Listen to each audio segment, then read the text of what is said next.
สบายดีพี่น้องที่หักเพลงจากซ่อง SST การเกษตร YouTube นะมื้อนี้สิมาขอคำปรึกษาปัญหาเกิดกับต้นพร้าวเนาะปัญหาคือว่าต้นพร้าวเนาะมีด้วงเข้ามีแมงดำหนามเข้าแล้วบัดข้าพเจ้าเอาน้ำมันเครื่องมาใส่เนาะแล้วเกิดยอดเน่าเนาะกลายเป็นยอดเน่า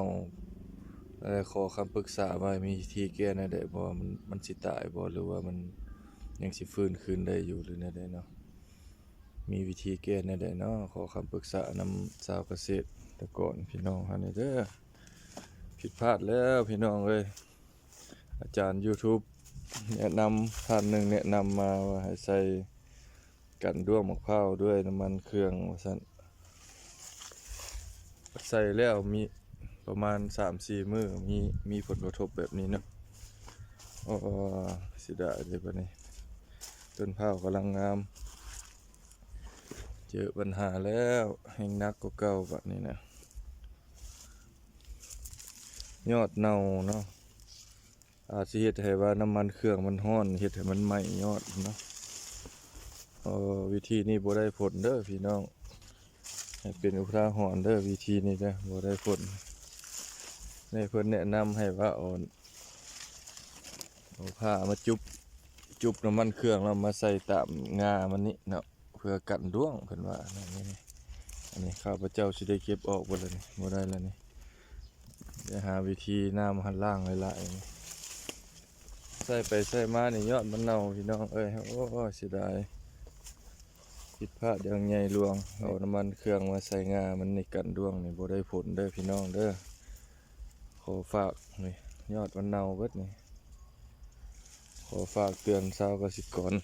ท่านใดปลูกต้นพร้าวอย่าหาทำเด้อเพื่อเป็นบทเรียนอันใหญ่หลวงเลยนี่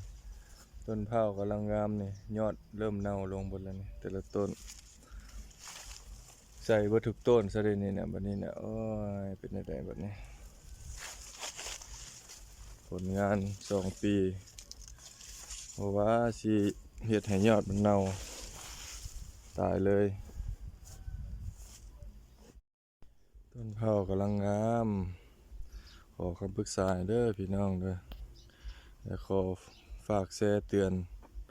ท่านใดที่ปลูกต้นพร้าวอย่าเฮ็ดด้วยวิธีแบบนี้เด้ออันตรายวิธีเอาน้ำมันเครื่องมาใส่กันด้วงกันแมงดำน้ำเนาะที่จริงแมงดำน้ำนี่ใส่ก็ตายแท้เนาะใส่แล้วก็บืนออกมาตายก็หลายตัวเนาะมือใส่เห็นเนาะแต่ว่าผลเสียคือว่าเฮ็ดให้ยอดมะพร้าวไหม้เฮ็ดให้ยอดมะพร้าวเน่าเนาะฉะนั้นว่าข้าพเจ้าสิได้หาเลาะเก็บออกนี่เอาผ้าจุบใส่น้ำมันเครื่องแล้วมาใส่งามันนี่งามะพร้าวนี่แม่นเป็นวิธีที่บ่ถูกต้องเนาะอันตรายเป็นบทเรียนอันใหญ่หลวงเอาฝากเตือนชาวเกษตรผู้ปลูกต้นพร้าวเนาะอย่าหาทำเนาะอันตรายตัวต้นพร้าวน้ำมันเครื่องพอมาขึ้นแล้วน้ำมันเครื่องเป็นธาตุร้อนเนาะเป็นมันร้อนเนาะมันเฮ็ดให้ยอดมันมาดมันเน่าอันตรายถือว่าเป็นบทเรียนอันล้ำค่าเลยนี่เนาะแต่บ่ฮู้ว่ามันสิฟื้นบ่หรือบ่ฟื้นเนาะต้นที่ว่ายอดเน่าไปแล้วนี่ฝากเป็นอุทาหรณ์บทเรียนให้แก่ท่านใดที่ปลูกต้นพร้าวเนาะข้าพเจ้านี่ลองเฮ็ดแล้วผิดพลาดไปแล้วนี่เนาะถือว่ามาแชร์ให้พี่น้องชาวปลูกต้นพร้าวนี่เป็นบทเรียนเนาะอย่าหาทำเนาะวิธีนี้บ่ได้ผลเด้อวิธีเอาน้ำมันเครื่องมาป้องกันด้วงมะพร้าวนี่เนาะนี่เก็บออกเบิดเลยนี่บ่ได้ผลหาวิธีล้างน้ำมันเครื่องออกจากยอดพร้าวเนาะอันตรายนี่บ่ฮู้ว่าสิฟื้นบ่เนาะท่านใดพี่น้องใดมี ขอแนะนำวิธีแก้ไขเฮ็ดจั่งใดให้ต้นพร้าวฟื้นคืนได้จากผลกระทบจากน้ำมันเครื่องอ่ากัดยอดพร้าวเนาะน้ำมันเครื่องกัดยอดพร้าวมีวิธีแก้แนวใดบ่ขอคำปรึกษาหน่อยเด้อเมื่อวานเนาะปลูกมา2 ปีสิทำลายด้วยมือตัวเองนะใจหายไปเลยเห็นยอดมันเน่าแล้วอันตรายเลยนี่